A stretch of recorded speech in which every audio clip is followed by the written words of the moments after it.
विनम्र नमस्कार मित्रांनो, मी प्रसाद खापर्डे.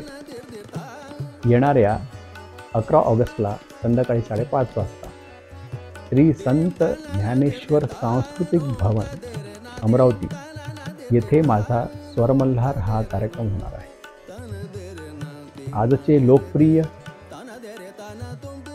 कलाप्रेमी आणि धडाडीचं नेतृत्व असलेले नगरसेवक श्री तुषार भारतीय यांच्या पाठबळामुळे आणि सहकार्याने हा कार्यक्रम होतो आहे.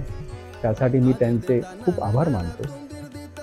या कार्यक्रमास कार्पेट टच तसेच अजमेरा टायर्स यांचे पण सहकार्य लाभले, त्यासाठी पण त्यांचे खूप आभार. या मैफिलीला मला तबला संगत श्री मयंक बेडेकर करतील, हार्मोनियमची संगत श्री श्रीकांत पिसे आणि सारंगीची संगत उस्ताद फारूक लतीफ खान करणार आहे. सर्व अमरावतीकर रसिक या कार्यक्रमाला अवश्य यावे ही इच्छा. अवश्य. धन्यवाद. नमस्कार.